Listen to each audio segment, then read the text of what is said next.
Komisi Pemberantasan Korupsi (KPK) resmi menahan tersangka mantan Direktur Utama PT Taspen Persero Antonius NS Kosasih atau ANSK usai menjalani pemeriksaan di Gedung Merah Putih KPK Jakarta pada Rabu malam 8 Januari 2025. Kosasih adalah tersangka kasus dugaan korupsi investasi 1 triliun rupiah PT Taspen Persero tahun anggaran 2019 yang dikelola PT Insek Investment Management atau PT IIM dengan kerugian keuangan negara mencapai 200 miliar rupiah. Status tersangka Kosasih dalam kapasitasnya selaku Direktur Investasi PT Taspen Persero pada tahun 2019.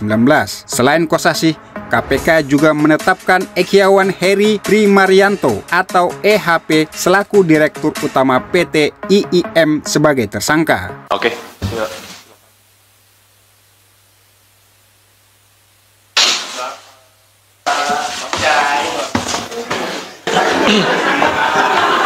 Baik, rekan-rekan sekalian, Bismillahirrahmanirrahim. Assalamualaikum warahmatullahi wabarakatuh. Yang saya hormati Bapak Direktur Penyidikan Bapak Asep Guntur Rahayu, rekan-rekan jurnalis yang telah hadir di ruang konferensi pers Gedung Merah Putih Komisi Pemberantasan Korupsi. Pada malam hari ini, KPK akan menyampaikan rilis atau pointers konferensi pers penahanan tersangka dugaan tindak pidana korupsi terkait kegiatan investasi PT Taspen Persero tahun anggaran 2019. Untuk lebih lengkapnya akan disampaikan oleh Bapak Direktur Penyidikan. Waktu dan tempat kami persilakan. Bismillahirrahmanirrahim. Assalamualaikum warahmatullahi wabarakatuh. Selamat malam dan salam sejahtera bagi kita sekalian. Yang terhormat Jubir Mas Tesa dan rekan-rekan jurnalis sekalian yang saya cintai dan saya banggakan, yang sudah menunggu dari sejak tadi sore ya. Pada hari ini, tanggal 8 Januari tahun 2025, KPK kembali akan menyampaikan perkembangan penyidikan dugaan tindak pidana korupsi terkait dengan investasi PT Taspen Persero tahun 2019 yang dikelola oleh PT IMM.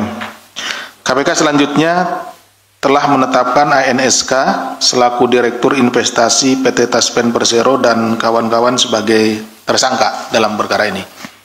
Adapun konstruksi perkaranya sebagai berikut. Pertama, pada Juli 2016, PT Taspen diduga melakukan investasi pada program THT untuk membeli sukuk Izarah TSP Food 2 atau Siaisa 02 sebesar 200 miliar rupiah yang diterbitkan oleh PT TPSF terbuka pada Juli 2018. Pepindo mengeluarkan peringkat tidak layak untuk diperdagangkan atas sukuk SIA ISA 02 ID karena gagal bayar kupon. Jadi Pepindo ini mengeluarkan peringkatnya, ini pemeringkatan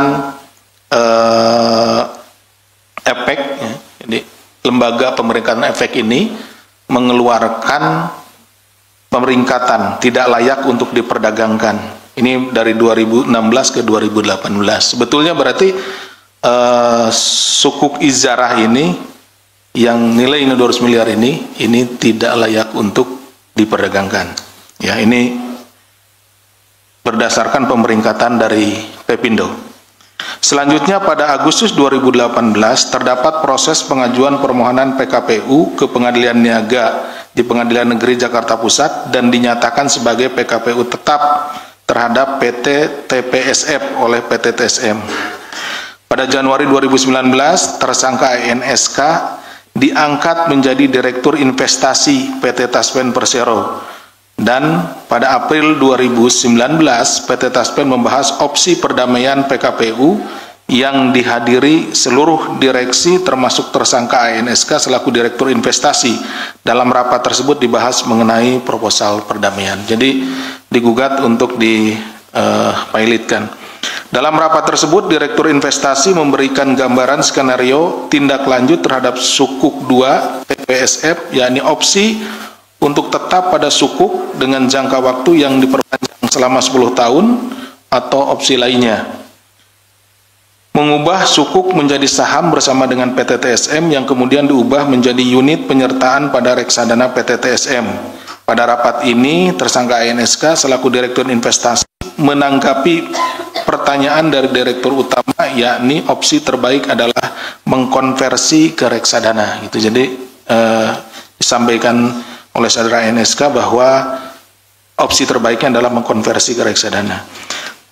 Pada sekitar Mei 2019, pertemuan antara tersangka ANSK dengan pihak tersangka EHP selaku Dirut PT IIM pada tanggal 8 Mei 2019, PT IIM diminta oleh tim divisi investasi PT Taspen untuk memaparkan skema optimalisasi sukuk TPS 2 dan selanjutnya pada tanggal 20 Mei 2019 Komite Investasi PT IIM memasukkan sukuk Izarah TPS 2 atau SIAISA 02 sebagai bond universe atau daftar portofolio yang layak untuk diinvestasi. Padahal tadi di awal sudah dinyatakan itu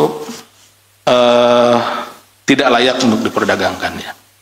Hal ini melalui mekanisme optimalisasi RD Inex Jitu. Hal ini bertentangan dengan ketentuan Akta Kontrak Investasi Kolektif Reksadana Insight Tunas Bangsa Balance Fund 2 atau INEC Jitu pada pasal 6 tentang kebijakan investasi angka 6.3 huruf 4 yang berbunyi efek bersifat utang dan atau efek syariah berpendapatan tetap yang ditawarkan tidak melalui penawaran umum dan telah mendapat peringkat dari perusahaan pemeringkat efek, ya tadi Pevindo itu, yang terdaftar di OJK dan masuk dalam kategori layak investasi, investment grade. Padahal saat itu peringkat sukuk SIAISA 02, IDD atau gagal bayar dan dalam kondisi PKPU sehingga masuk kategori non-investment grade, tidak layak investasi dan berisiko tinggi. Jadi dari awal sejak tahun 2018 itu Pevindo sudah menyatakan sukuknya tidak layak untuk diperdagangkan. Tapi masih coba di goreng-goreng ya seperti itu. Bahwa pada tanggal 23 Mei 2019 dilaksanakan pemungutan suara para pemegang sukuk SIAISA 02 termasuk PT Taspen terhadap rencana perdamaian yang ditawarkan oleh PT TPS PUD terbuka. Pada pemungutan suara tersebut PT Taspen menyetujui proposal perdamaian yang khusus untuk BUMN utang dibayarkan secara penuh 200 miliar dengan tenor yaitu 10 tahun dan bunga 2%. Dari hasil pemungutan suara 99% menyetujui proposal PKPU PT TPSF TBK. Kemudian pada hari yang sama, pada malam harinya tersangka EHP dihubungi oleh saksi PS untuk mengajak bertemu di PIM yang dihadiri oleh tersangka ANSK dan direksi PT Taspen lainnya. Pihak konsultan NAL dari Bahana Sekuritas dan dari PT IIM yang yaitu tersangka EHP dan saudara JW. Dalam pertemuan tersebut intinya membahas kondisi sukuk SIAISA 02 dan PT Taspen meminta PT IIM untuk mengajukan konsep optimalisasi sukuk Izarah TPS PUD 2 dan segera memaparkan ke rapat Direktur Taspen. Selanjutnya pada Mei 2019 dilaksanakan rapat Komite Investasi PT Taspen Persero untuk membahas hasil sidang PKPU. Dalam rapat tersebut dibahas bahwa PT TPSF tidak pilot karena kreditur setuju dengan proposal perdamaian. Tadi kan di awalnya pilot PKPU, nah tapi di dalam rapat dinyatakan tidak pilot karena kan diterima. Pada rapat tersebut, PT IIM memaparkan skema optimalisasi sukuk TPS PUD melalui Kemudian PT IIM diminta untuk segera mengirimkan proposal skema optimalisasi sukuk SIAISA. Selanjutnya pada hari yang sama PT IIM mengirimkan proposal penawaran optimalisasi reksadana INEC Jitu bahwa perbuatan tersangka memilih manajer investasi untuk mengelola kegiatan investasi PT Taspen sebelum adanya penawaran melanggar prinsip-prinsip good corporate governance atau GCG dalam peraturan Menteri Badan Usaha Milik Negara nomor Per01 MBU tahun 2011. Pada tanggal 28 Mei 2019, tersangka ANSK mengarahkan konsultan hukum agar memberikan penjelasan bahwa ada risiko pilot PT TPSP dalam rapat direksi yang dilaksanakan pada tanggal 29 Mei 2019.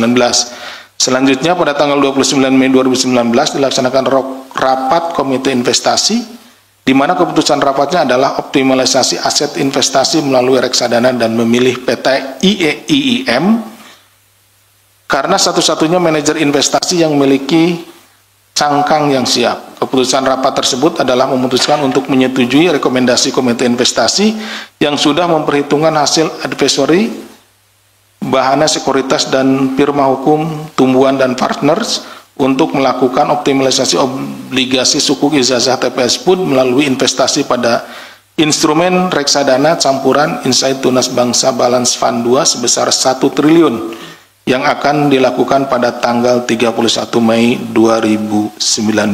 Jadi untuk menutupi tadi, di awal penempatan dana sebesar 200 miliar di sukuk izarah TPSP 2016 yang kemudian dinyatakan oleh Pepindo peringkatnya tidak layak untuk diperdagangkan. Kemudian mereka atau ANSK ini caranya dengan optimalisasi aset investasi melalui reksadana dengan menggelontorkan 1 triliun ya. Pada Mei 2019 PT Taspen subscribe unit penyertaan reksadana INEX G2 sebesar 1 triliun dengan harga per unit penyertaan 1.003,32 rupiah dan jumlah unit penyertaannya 996.694.959,51. Bahwa penempatan investasi sebesar 1 triliun tersebut tidak seharusnya dilakukan. Karena berdasarkan ketentuan kebijakan investasi PT Taspen yang diatur dalam peraturan direksi nomor 19 DIR 2019 untuk penanganan sukuk dalam perhatian khusus adalah hold and average down. Jadi menahan untuk tidak memperjualbelikan. Jadi ditahan dulu sukuknya, nanti kalau harganya naik baru dilepas gitu. Jadi tidak dengan optimalisasi. Jadi tidak disuntikan dana lagi gitu. Jadi tunggu saja gitu harganya seperti itu. Kemudian bahwa di hari yang sama PT Taspen Persero melakukan penjualan Syaisa 02 di harga VAR ditambah dengan bunga akrual melalui PTSS dengan total transaksi 228.778.550.556 rupiah. Selanjutnya PTSS menjual Syaisa 2 ke 5 reksadana lain yang dikelola oleh PT IEM dengan harga 100,02%. Selanjutnya pada hari yang sama, Syaisa 2 juga dijual ke PTPS. Ini masih dalam pengelolaan IEM dengan harga 100,04%. Tetapi penyelesaian transaksinya pada tanggal 18 Juni 2019. Jadi kelihatan ada penambahan di ekor bunganya itu. Dari 102, 104, padahal masih di lingkaran perusahaan mereka sendiri gitu ya. Jadi kelihatan naik gitu ya, padahal sebetulnya memang mereka yang mengendalikan. Pada Juni 2019 PT IEM menginstruksikan PT VS untuk membeli Syaisa 02 dari PT Pasifik Sekuritas dengan harga 100,08%. Tadi terakhir itu kan 100,04 naik lagi. Kemudian menjual ke reksadana INEX G2 dengan harga 67%. Dengan tanggal settlement 18 Juni 2019 dengan total transaksi 142.733.555.556 rupiah. Atas transaksi tersebut PT VS mengalami kerugian sebesar 87 miliar. Kemudian untuk mengganti kerugian tersebut PT IEM menginstruksikan kepada PT PS untuk melakukan transaksi seolah-olah ada jual beli saham yang dilakukan antara RD INEX G2 dengan PT PS dengan jumlah pembayaran netting sebesar 87. Jadi kembali dikembalikan 87 miliar itu ke PT PS dari reksadana INEC Jitu-nya yang punya Telkom. Yang punya Taspen Telkom.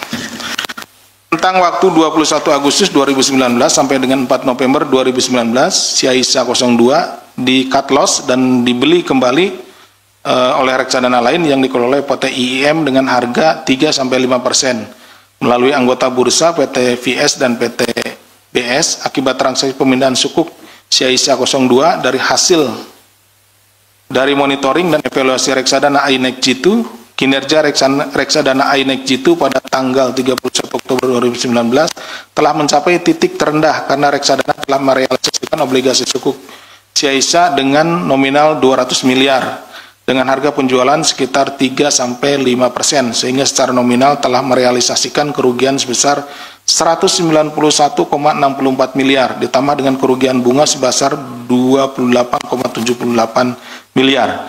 Bahwa atas penempatan dana atau investasi sebesar 1 triliun pada reksadana INEC Jitu yang dikelola oleh PT IIM yang melawan hukum tersebut semestinya tidak boleh dikeluarkan. Terdapat beberapa pihak yang mendapat keuntungan, antara lain PT IIM sekurang-kurangnya sebesar 78 miliar rupiah, PT VSI sekurang-kurangnya 2,2 miliar rupiah, PT PS sekurang-kurangnya 102 juta, dan PT SM sekurang-kurangnya 44 juta.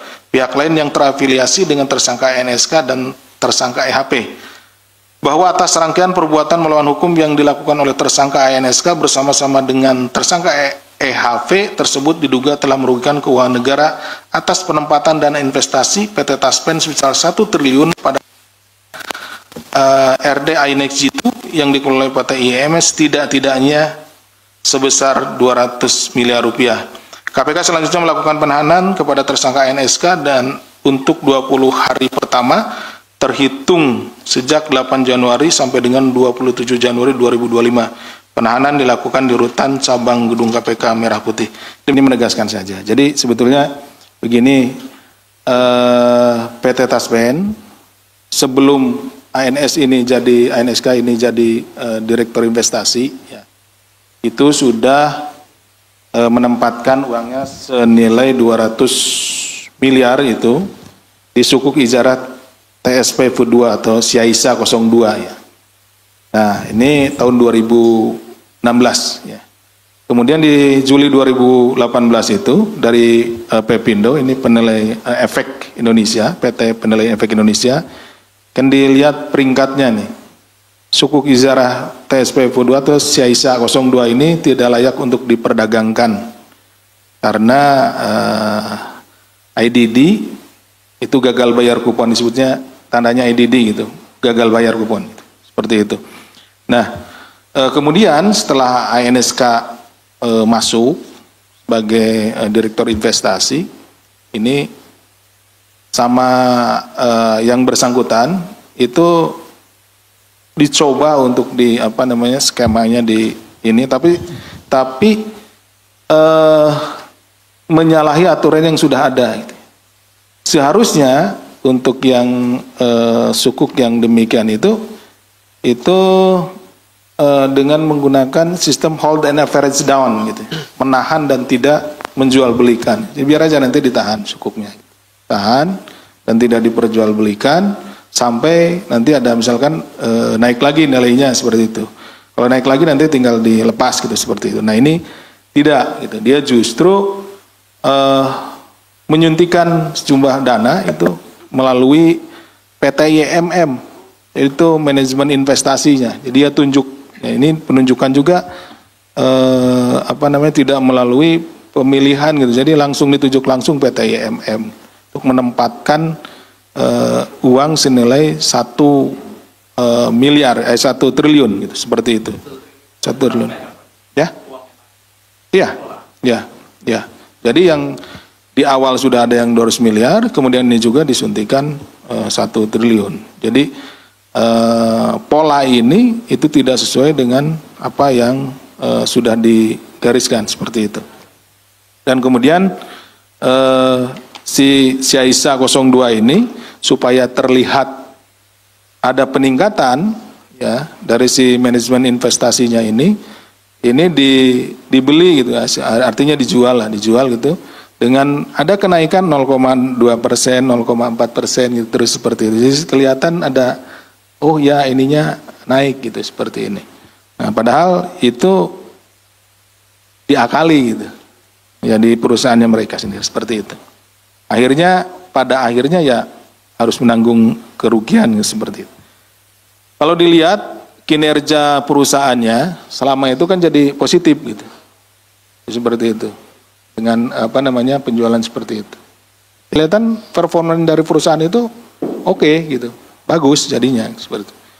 Kemudian ada tersangka 2 itu yang dapat keuntungan ini dari, tapi kan ada beberapa sekuritas lain ya, tadi disebutkan juga ada PB, ada SM dan yang lainnya, sekuritas lainnya. Bagaimana?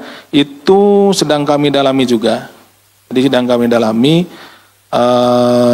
perannya seperti apa gitu. Apakah memang ada kesepakatan di antara mereka atau memang hanya dilewatkan saja gitu. Ya, dilewatkan, dia memang tidak ada mens rea-nya, niat jahatnya di situ gitu. Dari sana. Jadi kita sedang dalami. Demikian laporan tim Teras Sabir Laluhu dari Gedung Merah Putih KPK Jakarta. Share, like, dan komen video ini.